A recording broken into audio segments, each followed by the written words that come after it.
जे नवीन-नवीन पोट्टे आहे ना, त्यानं असंच काम करायला पाहिजे. काऊन की एखादा माणूस जर तुम्ही दूध व्यवसायात जर घुसला, तर मी तुम्हाला सांगतो एका महिन्यात जर व्यवसाय मोडला नाही आणि एका महिन्यात जर जमा झाला नाही, तर कोणतं शरत बांधतो. काऊन की हे धंदा आहे की नाही, जिगरा ठेवावा लागते या धंद्यासाठी. मी सांभाळा शेतकरी मित्रांनो, फिरकले आहे.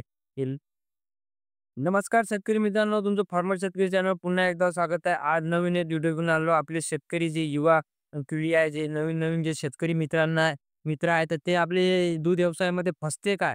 फसते काऊन? तोट्यात काऊन व्यवसाय येते? आणि कसं तोट्यात आणि जर टाकायचे आणि तुम्ही विचार ना करत नाही, ते पूर्णपणे या व्हिडिओमध्ये सांगतो. पूर्ण हे व्हिडिओ आहे का नाही, तोट्याचा आहे. म्हणजे बुवा या व्यवसायामध्ये तोटा कसा येते, मी तुम्हाला या व्हिडिओमध्ये पूर्णपणे सांगतो. याच्यात मी फायदा तर मी तर 1% सांगणार आहे, पण तोटा तर पूर्ण सांगणार आहे. की बुवा आपले मित्र कसे असे या व्यवसायामध्ये फसतेत. मी तुम्हाला हे पूर्णपणे सांगतो. म्हणजे टाकायच्या आधीच विचार त्याचे पूर्ण सांगतो आणि टाकल्याच्या नंतर बी कसे कसे फसते तर ते बी सांगून देतो मी. हे पूर्णपणे घडलेल्या गोष्टी आहेत सगळ्या हे आणि कोणी नाही रागत YouTubeवर खरे गोष्टी मी फायद्याचंच सांगते पाहिलं पाहिजे म्हणून. जर मी याच्याने या चॅनलवर आपल्या खरेच व्हिडिओ राहते तुम्ही पूर्णपणे व्हिडिओ बघा. मी तुम्हाला आहे पूर्ण सांगतो आता. चला चालू करूया आपण व्हिडिओ.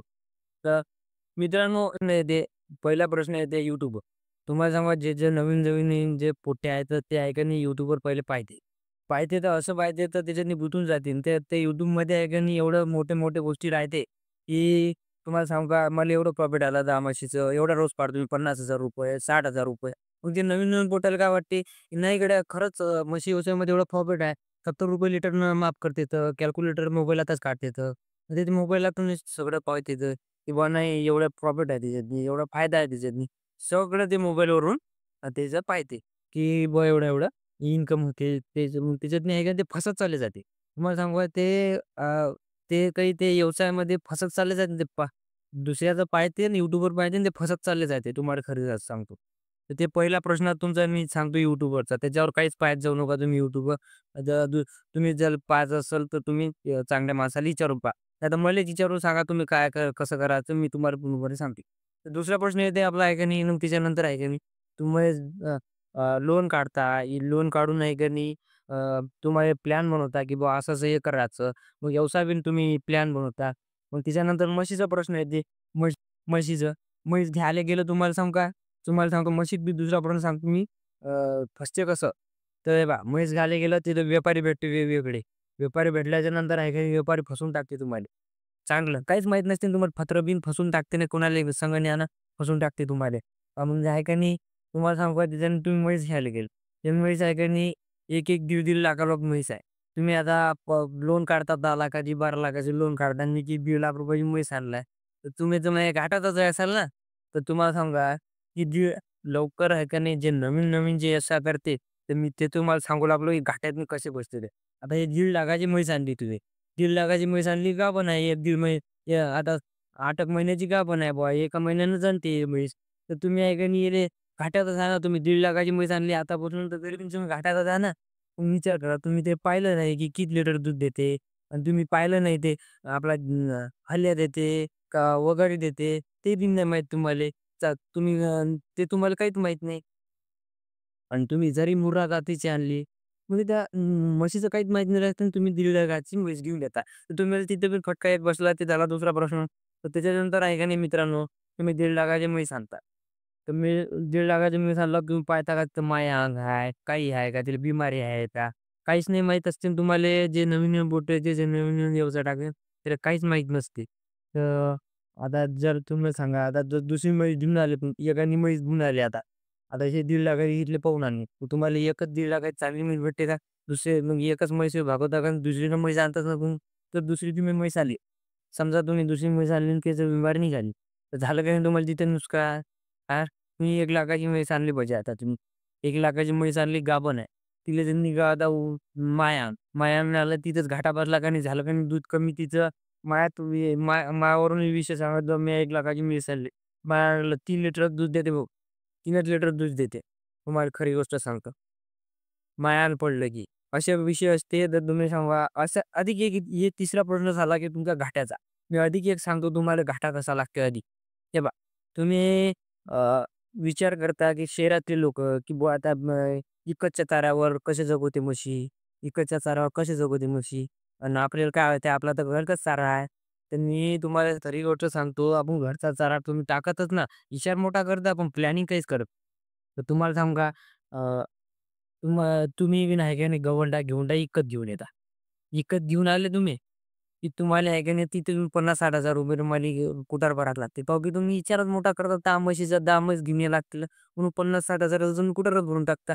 तुम्ही तिथे घेऊन घाटा खाता. तुम्ही असा विचार नाही करत, की 2 एकर गवंडा टाकू, नाहीतर ज्वारी टाकू, त्याची कुट्टी कापून जमा करू, मग म्हैस आणू, म्हैस आणल्याच्यानंतर मग त्याचे हे त्याचा फायदा आहे ते करी हे करू.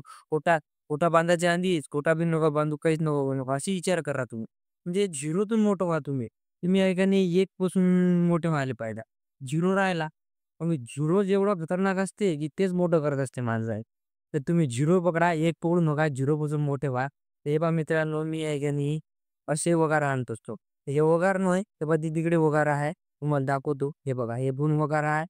हे आता तुम्हाला सांगू का, हे एवढा खतरनाक वगार आहे. पाहून घ्या.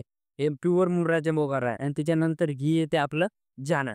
हे मी आता 5,000चा घेतलंय. प्युअर मुर्राचा आहे. हे बघा. असे असे जनावरं घ्यावी लागते. अशा जनावरांमध्ये कसे आहे मेहनत कमी प्रॉफिट जास्ती. जे नवीन-नवीन पोट्टे आहे ना, त्यांना असंच काम करायला पाहिजे. काऊन की एखादा माझं जर तुम्ही दूध व्यवसायात मी जर घुससाल ना, तर मी तुम्हाला सांगतो एका महिन्यात जर व्यवसाय मोडला नाही आणि एका महिन्यात जर जमा झाला नाही, टपरं विकून ते शरत बांधतो. काऊन की हे धंदा आहे की नाही जिगरा ठेवावा लागते या धंद्यासाठी. मी सांभाळतो शेतकरी मित्रांनो. सिरियसली आहे हे. हे लय तगडा धंदा आहे. अन् अधिक तुम्हाला सांगतो फसते कसं? हे पूर्ण व्हिडिओ कसा आहे फसण्यावर आहे. काहून फसते, कसे फसते? ते इतर जे नवीन-नवीन जे आता नवीन आता हे जे काळ आहे, जे नवीन-नवीन कसं आहे प्रॉफिटच पाहिजे कोणाला बी. कोणी शेअर मार्केटमध्ये घुसते, कोणी कायच्यात घुसते. आणि आज जे गावरान जे आपल्यासारखे मोठे शेतकरी आहेत, ते कंप्लीट डिजिटल शेतकरी शेती करायला पाहिजे आजकाल. अगदी बुवा शेतीतनी काही उरू नाही लागलं. मग धंदा व्यवसाय करायचा ना, तर असा धंदा करू आपण. तर हे बघा दुधाचा करते, हे करते, ते करते आणि त्याच्यात नाही का नाही याच्या गाई आणू आपण. याच्या गाई आणल्याच्या नंतर तुम्हाला सांगतो ते बी मी पॉइंट आहे आधी तिसरा, चौथा. तर मी तुम्हाला सांगू का, याची गाई आणि ते दूध देते. मग दूध आहे का नाही मिसळ करू, हे ते करू असा प्लॅन असते. आणि मी सांगतो मित्रांनो, याची गाय आहे का नाही इकडे कवा खेड्या भागातनी अहो, कवाच आणू नका. जरा तुम्हाला आहे का नाही आपली सांगतो मी तुम्हाला मावरी गाय आहे ना, त्याच्या आधी पण एच-एफ गाय नका आणू. एच-एफ गायचा एवढा हे आहे ना, त्याच्यावर एक व्हिडिओ मी बनवलेला आहे. एच-एफ गाईचं कसं असते, ते बिमार एवढी पडते, की तुमचा जे दुधाचा पैसा असते, ते मातीतच चालला जाते पुरा. म्हणजे ते तिलाच लावावं लागते पुरा मेडिकल. मी आणली होती ना, मापाशी पोटापटा काहीच नव्हता, तेव्हा मी एच-एफ गाय आणली होती. कसं आहे, तर तेव्हा YouTube चॅनल नव्हतं, नाही तर आपण दाखवून दिलं असतं. तर ते माझे जे बिमारी ते अंग तर धरतच नाही ते, दूधच लय देते आणि बिमारीच तिला लय येते. मित्रांनो, असे काही-काही गोष्टी आहे, की अशामुळे आपले पश्चात जे शेतकरी मित्र राहते, त्यांनी तुम्हाला सांगू का, जर फसायचं नसलं, तुम्हाला कोणत्या गोष्टी काही करायचं असलं, झिरोतून मोठं व्हा. हे असे झिरो घ्या, खाली दिले त्याच्यातून मोठे व्हा. आणि तुम्हाला जर मोठ्या म्हशी घ्यायच्या असल्या, दिल लागायचे डॉक्टरने ₹2,000 रोज द्या तरी पण डॉक्टरने. डॉक्टरने तुम्ही व्यवसाय करा, तुम्हाला त्याच्यात प्रॉफिट आहे. नाहीतर तुम्ही आहे का नाही, पूर्ण मातीत जाता या व्यवसायामध्ये. अहो, हे व्यवसाय आहे की नाही 10 आणि 20,000चा नाही, लाखाचा व्यवसाय आहे. तर मी जर तिसरा हिस्सा भेटते तुम्हाला, तिसरा हिस्सा म्हशीत, 3 हिस्से म्हशीला जाते, हे असा आपला धंदा आहे. तर चला मित्रांनो भेटूया. आपण लाईक, शेअर करा या चॅनलला जर तुम्हाला चांगलं वाटायचं शेतकरी मित्रांना सपोर्ट करा. जय महाराष्ट्र.